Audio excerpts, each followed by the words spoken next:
প্রিয় দর্শক বন্ধুরা, এই মুহূর্তে আপার প্রাইমারি থেকে উঠে আসছে একটি বড়সড় খবর আপডেট। বন্ধুরা, এই ভিডিওর মধ্যে আপার প্রাইমারি সেই খবরটিকে বিস্তারিতভাবে আলোচনা করছি, তাই অবশ্যই শেষ পর্যন্ত শুনে বোঝার চেষ্টা করবেন এবং যারা চ্যানেলটিকে এখনও পর্যন্ত সাবস্ক্রাইব করেননি অবশ্যই সাবস্ক্রাইব করে নিয়ে সঙ্গে থাকবেন। বন্ধুরা, এবারে আরও একবার আপার প্রাইমারি থেকে বড় খবর এবং বড় সিদ্ধান্তের খবর কিন্তু উঠে আসছে।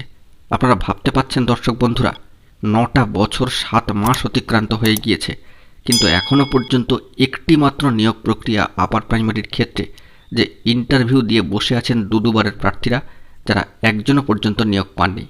কাকতালীয়ভাবে জুলাই মাসের 3 তারিখে তারা একটি ঐতিহাসিক কর্মসূচি পালন করেছিলেন, কিন্তু তারপরে আবারও প্রায় 1 মাসের কাছাকাছি সময় হতে চলছে, কিন্তু এখনও পর্যন্ত সেই গুরুত্বপূর্ণ ম্যাট 638 এই মামলার কোনো রকমের হেলদোল কিন্তু লক্ষ্য করা যাচ্ছে না।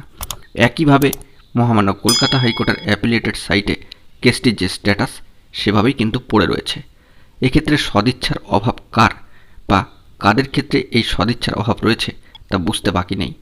কিন্তু এরই মধ্যে আপার প্রাইমারির ক্ষেত্রে আরও একটি বড় সিদ্ধান্ত গ্রহণ করা হলো, সেই বিষয়ে আমরা প্রবেশ করব। বন্ধুরা, যদি বছর হিসাব করে দেখি তাহলে দ্বিতীয়বার ইন্টারভিউ দেওয়ার 2 বছর পূর্তি ঘটে গিয়েছে এবং প্রথমবার ইন্টারভিউ দেওয়ার 4টি বছর অতিক্রান্ত হয়ে গিয়েছে। সর্বসাকুল্যে 9 বছর 7 মাস অতিক্রান্ত, এখনও পর্যন্ত এই নিয়োগ প্রক্রিয়া সম্পন্ন হয়নি এবং এ বিষয়ে আবারও একবার প্রায় 1 মাস পরেই অর্থাৎ 1 মাসের মাথায় অর্থাৎ জুলাই মাসের 3 তারিখের পরে ঐতিহাসিক কর্মসূচি সফলভাবে পালন করার পর আবারও 3রা আগস্ট একটি গুরুত্বপূর্ণ পদক্ষেপ গ্রহণ করল যারা ইন্টারভিউ দিয়েছেন এবং যোগ্য হয়েও বঞ্চিত হয়ে রয়েছেন। অবস্থান এখনও পর্যন্ত চালিয়ে যাচ্ছেন সেই পশ্চিমবঙ্গ আপার প্রাইমারি চাকরি প্রার্থী মঞ্চ। আগামী 3রা আগস্ট আপার প্রাইমারি প্যানেল প্রকাশ এবং কাউন্সেলিংয়ের দাবিতে তিলোত্তমা আন্দোলনের দলে দলে যোগ দেওয়ার জন্য তারা আহ্বান জানাচ্ছেন। হকের দাবি না আদায় পর্যন্ত এই আন্দোলন তাদের চলবে, তারা এই বার্তা দিয়েছেন। আগামী 3রা আগস্ট আপার প্রাইমারি প্যানেল প্রকাশ এবং কাউন্সেলিংয়ের দাবিতে তিলোত্তমায় আন্দোলন কর্মসূচি পালন করতে চলেছেন ইন্টারভিউ দেওয়া দুবারের যোগ্য বঞ্চিত প্রার্থীরা। এক্ষেত্রে একটা সংকেত কি তারা অনুভব করতে পাচ্ছেন যে আপার প্রাইমারি শিক্ষক নিয়োগ সংক্রান্ত গুরুত্বপূর্ণ মামলা, যার সাথে একাধিক বিষয় যুক্ত রয়েছে, ম্যাট 638 এই মামলার মেনশন করানো হবে না এর মধ্যে? এরকমই কোনো বিপদ সংকেত কি তারা আগে থেকেই পেয়ে গিয়েছেন বা এরকমই কি কোনো খবর তাদের কাছে চলে এসেছে?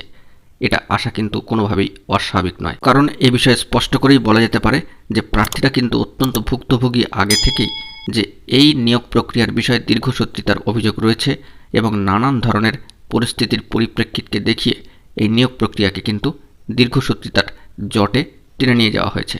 তাই এখনও পর্যন্ত এই নিয়োগ প্রক্রিয়াটি সম্পন্ন হয়নি। ইতিমধ্যেই 9 বছর 7 মাস অতিক্রান্ত। কবে এই নিয়োগ প্রক্রিয়া সম্পন্ন হবে? এই মাসের মধ্যে যদি এই গুরুত্বপূর্ণ কেসটি মেনশন করিয়ে না শুনানির জন্য ওঠে তাহলে সেই আগস্ট মাসের দিকেই কিন্তু ইঙ্গিত করছে। ইতিমধ্যে স্কুল সার্ভিস কমিশনের ওপরেও একাধিক কার্য সম্পাদনের দায়িত্ব বা দায়ভার চলে এসেছে, তাদেরকে ওএমআর কিন্তু প্রকাশ করতে হবে, এরকমই একটি খবরও কিন্তু রয়েছে মহামান্য কলকাতা হাইকোর্টের তরফ থেকে। তবে আমাদেরকে ভরসা এবং আশা রাখতে হবে স্কুল সার্ভিস কমিশন এবং সম্মানীয় চেয়ারম্যানের ওপরে অনেকটাই স্মুথ গতিতে কিন্তু কাজ চলছে। দেখা যাক পরবর্তী খবর আপডেট কি উঠে আসে। বন্ধুরা, এখন এটুকুই। সকলে ভালো থাকবেন ও চ্যানেলটিকে সাবস্ক্রাইব করে সঙ্গে থাকবেন। ধন্যবাদ।